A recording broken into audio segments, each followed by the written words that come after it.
जय श्री कृष्णा। और आप सब कैसे हैं? उम्मीद करती हूँ आप सभी मज़े में होंगे। मैं आपके लिए आज एक बहुत रोचक प्रसंग लेके आई हूँ जो उम्मीद करती हूँ आप सभी को बहुत पसंद आएगा। आपने राम और रावण के बारे में बहुत सारी कहानियाँ और किस्से सुने होंगे। तो ये जो किस्सा है वो कैसे राम और रावण को श्राप मिला और किस कारण से उन्होंने पृथ्वी पर जन्म लिया, तो इसके पीछे एक कहानी है। कहते हैं पुराणों के अनुसार कि नारद जी को अपने ऊपर बहुत अहंकार हो गया था कि उन्होंने माया को जीत लिया है। जब ये खबर विष्णु भगवान के पास पहुंची तो विष्णु जी ने कहा कि ये नारद जी को अपने ऊपर इतना अहंकार हो गया है, तो इनके अहंकार को, इनके घमंड को कैसे तोड़ा जाए। तो उन्होंने एक योजना बनाई। तो उस योजना के फलस्वरूप उन्होंने अपनी माया से एक नगर बनाया। अब उस नगर में नारद जी घूमते घूमते वहाँ पहुँचे और वहाँ के राजा से मिले। राजा ने कहा, मुनीश्वर आप सही समय पर आए, मुझे आपकी सहायता की आवश्यकता है। नारद जी ने पूछा, कैसी सहायता?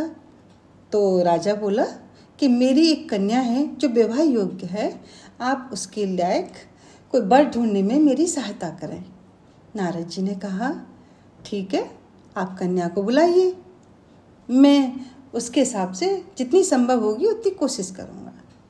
अब कन्या आई, राजा की बेटी जैसी सामने आई। अब नारद जी तो उस पर देखते ही, उसकी सुंदरता को देखते ही मोहित हो गए। सोचने लगे, ये कन्या तो मेरी पत्नी के ही रूप में होनी चाहिए। मैं क्या यत्न करूं जिससे कि ये मुझे वर के रूप में चुन ले। तो नारद जी बोले राजा को, आप स्वयंवर कराइए महाराज, आपको कन्या के लायक वर मिल जाएगा। तो राजा ने कहा, ठीक है मुनीश्वर, जैसी आपकी आज्ञा। तो राजा ने स्वयंवर का आयोजन किया। उसमें नारद जी को भी न्योता भेजा और विष्णु सारे देवताओं को बुलाया उसमें। तो अब नारद जी वहाँ से चले, बोले कि क्या मैं यत्न करूं, क्या जतन करूं, कैसे ये कन्या मुझे पति रूप में स्वीकार कर ले। तो वहाँ से वो पहुँचे विष्णु जी के यहाँ। तो विष्णु जी ने कहा, बताइए मुनीश्वर कैसे आना होगा। तो नारद जी ने कहा, भगवान मुझे आपकी सहायता की आवश्यकता है। भगवान विष्णु ने कहा, बताओ क्या सहायता चाहिए। तो नारद जी ने कहा, भगवान आप दुनिया के सबसे सुंदर व्यक्ति हैं, तो आप मुझे सुंदर बना दीजिए। तो भगवान ने कहा, ठीक है, बताओ आपको कैसा मुख चाहिए। नारद जी ने कहा, मुझे हरि मुख चाहिए। फिर से पूछा विष्णु भगवान ने। नारद जी बोले, हाँ मुझे हरि मुख चाहिए। भगवान ने कहा, तथास्तु। संस्कृत में हरि मुख को बंदर का मुख भी कहा जाता है। अब नारद जी को ये पता ही नहीं चला कि भाई वो उनका मुख कैसा हो गया है, क्योंकि उन्होंने शीशे में देखा नहीं। वो तो खुश हो गए वहाँ से, भगवान ने मुझे हरि मुख दे दिया, और चले स्वयंवर में भाग लेने के लिए। और वहाँ पहुँचे तो देखा स्वयंवर में सारे देवता हैं, ब्रह्मा विष्णु महेश तीनों हैं। तो अब नारद जी वहाँ जाके बैठ के अपने आसन पर। अब कन्या आई वरमाला लेकर के। तो नारद जी बार बार आगे बढ़े कि कन्या मुझे वरमाला पहना दे। अब कन्या तो उनकी तब देख भी नहीं रही थी। तो उनकी स्थिति देख करके शंकर जी के दो गण थे, उन्होंने उनकी खिल्ली उड़ा दी।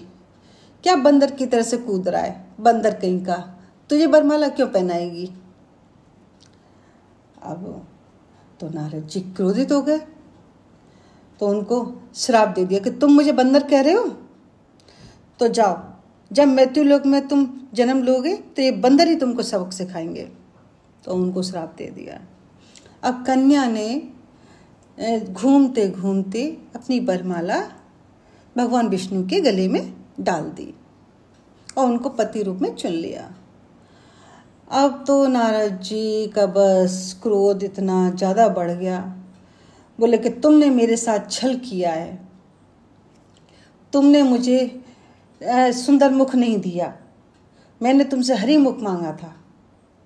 विष्णु भगवान बोले, मैंने आपको हरि मुख ही दिया क्योंकि आपने हरि मुख मांगा था। तो नारद जी खूब नाराज हुए। तो उन्होंने तुरंत भगवान को श्राप दिया। बोले कि तुमने मुझे बंदर का रूप बनाया है ना, इसलिए मैं तुम्हें श्राप देता हूँ कि जैसे मैं तुमसे सहायता मांगने गया था ऐसे ही तुम्हें भी बंदरों से सहायता मांगनी पड़ेगी अपने कार्य के लिए। और तुमने जैसे मुझसे मेरी पत्नी छीनी है और मैं वियोग में तड़प रहा हूँ, मैं विलाप कर रहा हूँ, ऐसे ही मृत्युलोक में तुम्हारी पत्नी का हरण होगा और तुम भी विलाप करते हुए वन वन भटकोगे। अब भगवान विष्णु ने सांप बोले कि सांप को स्वीकार कर लिया और उनसे फिर कहा कि आपका सांप मुझे स्वीकार है, लेकिन मैं सिर्फ ये देख रहा था कि आप यूँ कह रहे थे कि आपने माया को जीत लिया है, तो आप माया के कितने वशीभूत हैं।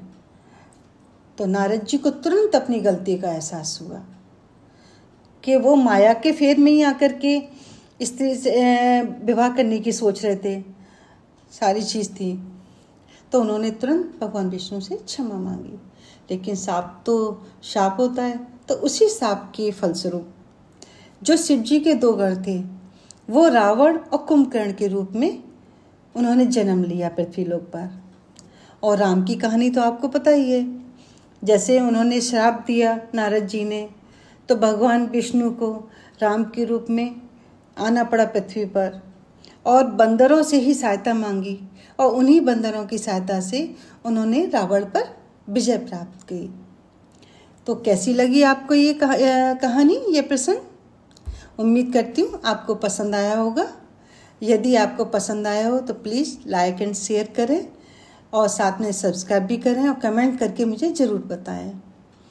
Thank you.